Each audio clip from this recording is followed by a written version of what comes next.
Oi, gente! Tudo bom? Pra quem não me conhece, eu sou a Ju e eu vim apresentar essa nova temporada de RPG. Essa é a parte 1 dessa temporada, que se chama As Vozes do Caos. Sim, é um RPG e eu peço para que vocês assistam de mente aberta, porque é uma história muito interessante que eu me esforcei ao máximo para fazer.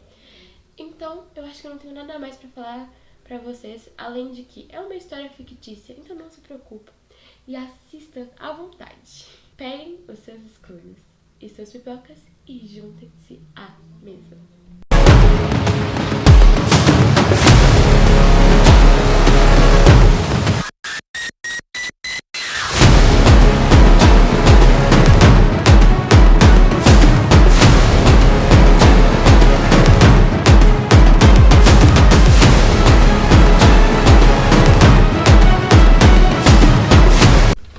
Vocês devem estar se perguntando quem eu sou.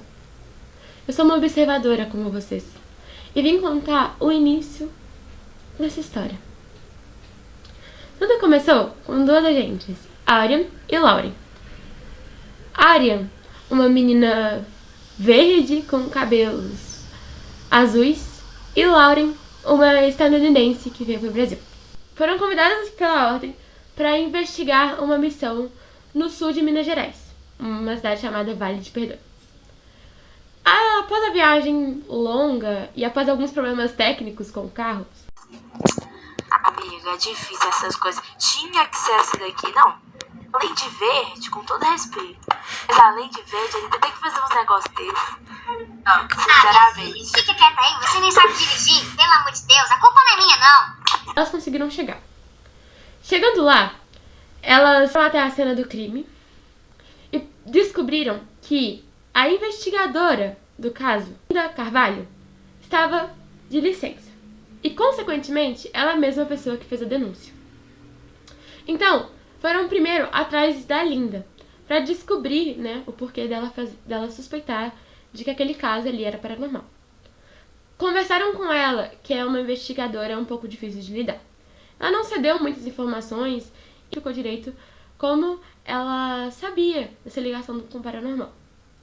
Elas investigaram, e acharam muito estranho, porque ele realmente tinha ferimentos paranormais. Eram ferimentos de energia. Mas ele estava num descampado, e a única coisa que tinha perto era uma fábrica. Foram para o bar para ver se conseguiam descobrir mais informações sobre essa fábrica, já que quase todos os moradores estavam nesse bar. Entrando lá, elas descobriram que o dono da fábrica é Frederick Wall, e que ele era um bom chefe, mas não parecia interagir muito com os moradores, fora os funcionários dele. Ele só interagia o necessário.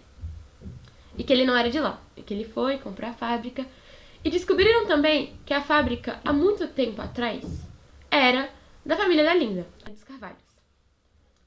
Bom, quando a Lauren chegou lá no bar, outra mulher disse que ela era muito parecida com essa investigadora e deu o cartão pra ela.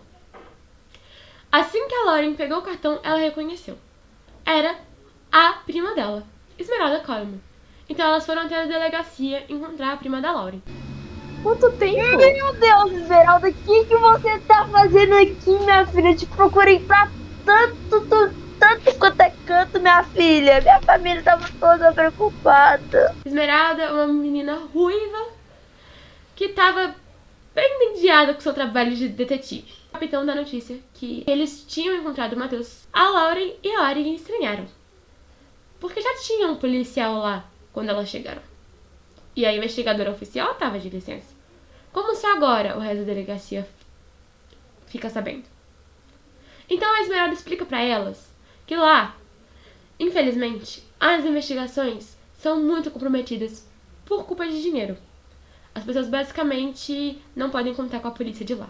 Então, já estava anoitecendo e elas não poderiam ficar na casa da Esmeralda, porque é uma kitnet. Então, elas decidiram ir no hotel que é em cima do bar. Passam a noite lá.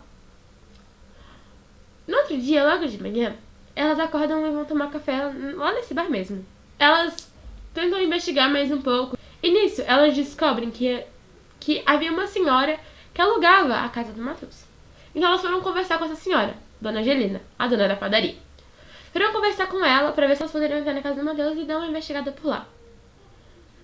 A Dona Angelina aceitou com facilidade, porque ela já tinha visto a Esmeralda com o Matheus outras vezes, eles eram amigos. E ela reforçou a ideia de quanto o Matheus era muito bom, quando o Matheus é muito bom, e como o Matheus sempre ajudou muito aquela cidade. A Dona Angelina não parecia saber do que tinha acontecido, e as investigadoras também não contaram pra ela. Com isso, elas foram investigar a casa do Matheus. Chegando lá, perceberam que era um bairro mais simples mesmo, e que ele tinha pouquíssimas coisas, e que inclusive a luz da casa dele não funcionava muito bem. As poucas coisas que ele tinha eram de doações.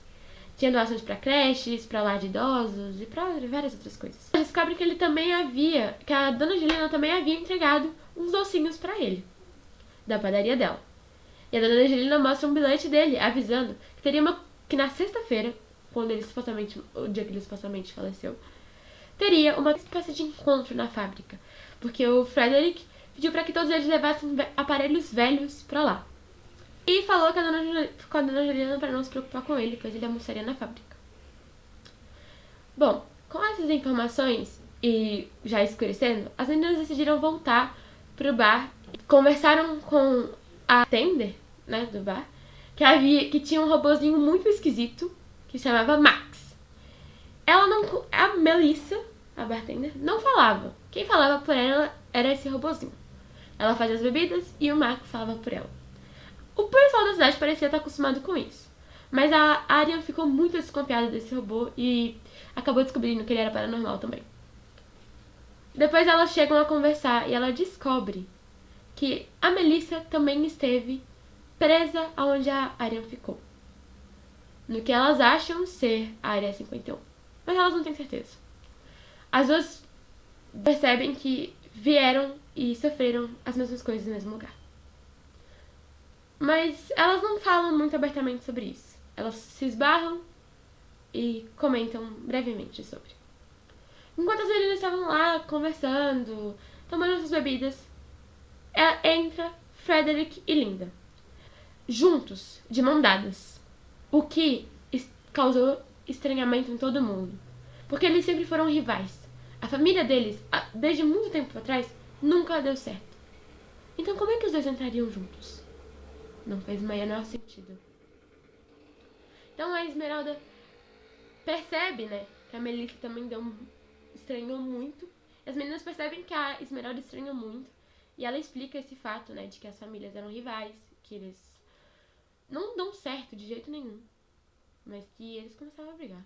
Mas que eles começaram a ficar juntos, né. Todo mundo acha isso muito estranho. Bom, depois disso aconteceu um lockdown que é comum na cidade, porque em dias de muita neblina eles pedem pra todo mundo ficar em casa, e foi isso que aconteceu. Mas as meninas decidiram ir atrás do Frederick e da Linda pra entender os interesses por trás deles estarem juntos, porque não era possível eles estarem juntos só por estar juntos. Nisso, a Arya percebe que o Frederick tem o mesmo olhar, o olhar frio dos cientistas que realizavam experimentos. E ela percebe que a Melissa também percebeu isso. Mas ela não se deixa intimidar por isso e elas vão atrás. Indo atrás, elas chegam até a casa da Linda e começam a escutar a discussão entre os dois. A Linda revela na verdade, né, brigando com o Frederick, acaba falando que só fez aquilo pra ajudar a fábrica, porque ela tem muito apego emocional pela fábrica, não pelo Frederick. Porque ela sabe quando a família dela batalhou pra no final acabar perdendo a fábrica pra um menino riquinho mimado. E que ela acha um absurdo o Frederick quase perder a fábrica por causa de uma mulher.